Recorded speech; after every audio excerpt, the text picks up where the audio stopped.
बिस्मिल्लाहिर्रहमानिर्रहीम। बानी पाकिस्तान कायदे आज़म रहमहुल्लाह अलैह ने इसराइल के मुताल्लिक़ क्या फरमाया? इसराइल एक नाजायज़ रियासत है जिसे उम्मत मुस्लिमा के कल्ब में घुसाया गया है।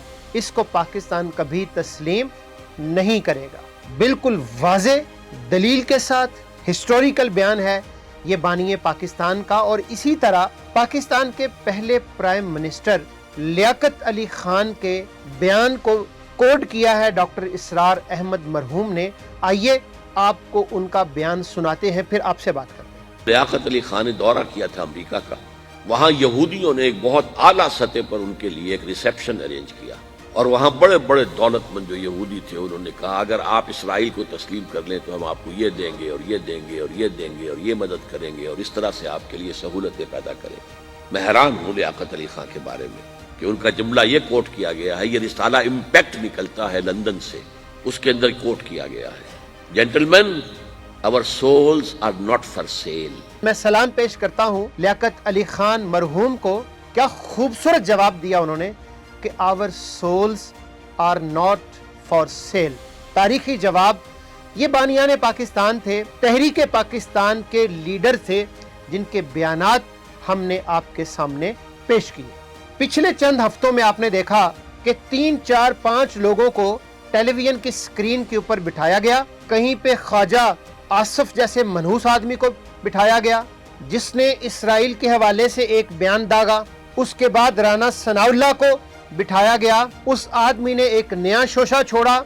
और फिर नजम सेठी की तरफ से एक मिसाइल दागा गया कि पाकिस्तान का मसला तो कश्मीर है, पाकिस्तान का मसला तो फलस्तीन है ही नहीं। आपने देखा कि पिछले 10, 15, 20 दिनों के अंदर ऐसे मिसाइल दागे गए कि जिसके नतीजे के अंदर कोशिश ये की गई कि पाकिस्तान के लोगों को ज़हनी तौर पे तैयार किया जाए।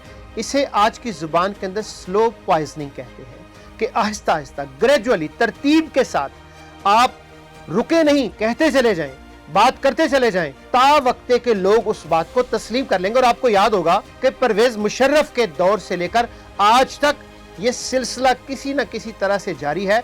और जब कौम की तरफ से भरपूर जवाब आता है, मुज़ाहमत भरा जवाब आता है, तो ये लोग बैकफुट पे चले जाते हैं, अपना रिट्रीट कर जाते हैं। इनके अंदर इतनी ताकत नहीं है मेरे भाइयों, साथियों और दोस्तों, लेकिन ये सिलसिला लंबे अरसे से जारी है। हम इस मौके की मुनासबत से आप हजरात से कहना ये चाहते हैं, ये जो मुआहदा इब्राहिमी अब्राहम एकॉर्ड जिसे कहा जा रहा है, ये है क्या बुनियादी तौर पे? इसका मतलब क्या है? अगर आप इसको तस्लीम करते हैं, इसका पार्ट बनते हैं, इसका हिस्सा बनते हैं, तो उसका मतलब क्या है? इसका मतलब ये है कि फ़लस्तीनियों की 7 अशरों से 80 साल से जारी मुज़ाहमती तहरीक को, जिद्दोजहद को सबूताज कर देना और उसको दरियाबुर्द कर देना। पहला उसका मतलब ये है। दूसरा मतलब क्या है? किबला अव्वल बैतुल मुकद्दस से दस्तबरदारी। और तीसरा मतलब क्या है कि सहूनी कब्जे और इसराइली दहशतगर्दी को कानूनी हैसियत दे देना। अगर आप किसी सतह पे भी अब्राहम एकॉर्ड का हिस्सा बनते हैं तो उसके ये 3 उमूमी मकसद हैं जो बिल्कुल वाज़े हैं।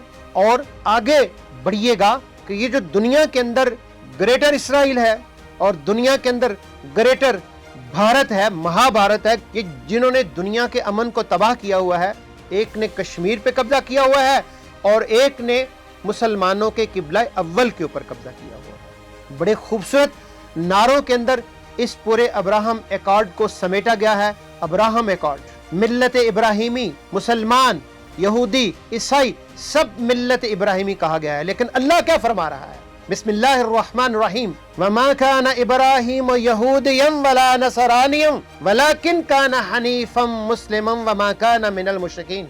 वाज़े कैटेगोरिकली अल्लाह की ज़ात ने फरमा दिया कि इब्राहीम अलैहिस्सलाम ना यहूदी थे और ना ही ईसाई थे, वो एक मुसलमान थे। हनीफम मुस्लिमन वमा काना मिनल मुशरिकीन, वो मुशरिकों में से ना थे, इसलिए वाज़े तौर पे फरमा दिया गया। और ये जो कहा जाता है कि आपका मसला तो कश्मीर है, फलस्तीन नहीं है, नहीं। अल मुस्लिम कल जसदिल वाहिद, अल मुस्लिम अखुल मुस्लिम, मुसलमान मुसलमान का भाई है।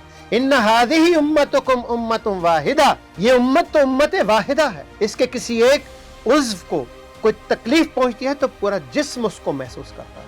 اور قبلہ اول تو ہماری آن ہے, ہماری عزت ہے. ہم کیسے اس بات کو تسلیم کر لیں کہ قبلہ اول کے اوپر یہودیوں کا قبضہ کو ہم تسلیم کر لیں اور ابراہم ایکارڈ کا حصہ بن جائیں. اس لیے درست کہا حافظ نعیم الرحمان نے کہ یاد رکھیے گا, اگر آپ نے اس طرف قدم بھی بڑھایا, اگر آپ کے ذہن میں خیال بھی آیا کہ آپ ابراہم ایکارڈ کا حصہ بنیں گے, تو انشاءاللہ اتنی تاریخی مزاحمت پاکستانی قوم کرے گی کہ آپ کے تصور میں بھی نہیں ہوگا کہ اتنی بڑی تاریخی جدوجہد پاکستانی قوم کر سکتی ہے. ہمارے دل ہمارے فلسطینیوں کے ساتھ دھڑکتے ہیں. ایک تاریخی اور عظیم الشان جدوجہد ہے جو انہوں نے رقم کی ہے, اور انشاءاللہ العزیز یہ 2 ریاستی حل بھی کوئی حل نہیں. ایک ہی ریاست ہے دنیا کے اندر جس کا نام فلسطین ہے, باقی قبضہ گروپ ہے, اور اس کو ہم نے قبضے کو چھڑانا ہے, جدوجہد کرنی ہے, مزاحمت کرنی ہے, جہاد کرنا ہے اور آگے بڑھنا. یہی راستہ ہے اور کوئی راستہ نہیں ہے. اور درست کہا ہے محترم خالد قدومی صاحب نے, جو تحریک حماس کے ترجمان ہیں. انہوں نے کہا ہے کہ پاکستانی حکومت اور پاکستانی قوم سے ہم یہ اپیل کرتے ہیں کہ جو بانیان پاکستان کا موقف ہے, آپ کم از کم اس کے ساتھ کھڑے رہیں اور تحریک مزاحمت کو کوئی نقصان نہ اٹھانے.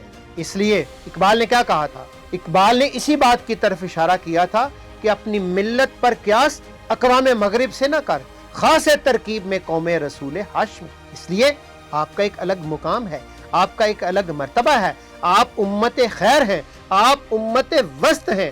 آپ کا قبلہ اول کے اوپر قبضہ کیا ہے یہودیوں نے, اور ہمارے بھائیوں کو وہاں سے در بدر کر رہے ہیں. ایک ناجائز قبضہ ہے.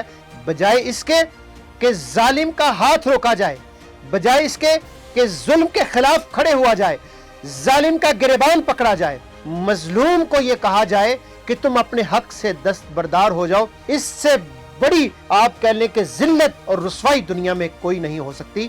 اور یہ ذلت اور رسوائی اور یہ پسپائی, اس کا پھر کوئی مقام نہیں ہوتا. جب آپ ذلت اور پسپائی کا راستہ اختیار کرتے ہیں تو پھر آپ پستیوں کے اندر گرتے چلے جاتے ہیں. عروج کا راستہ, مزاحمت کا راستہ, جدوجہد کا راستہ ہمیشہ امت مسلمہ نے اپنایا ہے, اور آج بھی فلسطین کے اندر عروج, مزاحمت, جہاد کا راستہ ہمارے بھائی اپنائے ہوئے ہیں. اسی سے عروج ملے گا, اسی سے راستے نکلیں گے. اس لیے میرے پاکستانی بھائیوں, ساتھیوں اور دوستوں, یہ جو طرح طرح کے لوگ بھانت بھانت کی بولیاں بولتے ہیں, ان سے ذرا الرٹ رہیے گا, جاگتے رہیے گا. رات کی تاریکی میں یہ شب خون مارتے ہیں. الرٹ رہنا ہے, جاگتے رہنا ہے, تحریک آزادی کے ساتھ, تحریک حماس کے ساتھ کھڑے رہنا ہے. آخری لمحے تک لڑیں گے, آزادی حاصل کریں گے, یا اپنے رب کے پاس جا پہنچیں گے. دوسرا کوئی راستہ قابل قبول نہیں ہے. انشاءاللہ الا ان نصر اللہ قریب, اللہ کی مدد آئے گی, فرشتوں سمیت آئے گی, فتح ملے گی, فتح مبین اللہ تعالی فرمائے گا. کھڑے رہنا ہے کامیابی کے ساتھ, کسی اس طرح کی چیز کا شکار نہیں ہونا ہے. پاکستان زندہ باد, پاکستان پائندہ باد.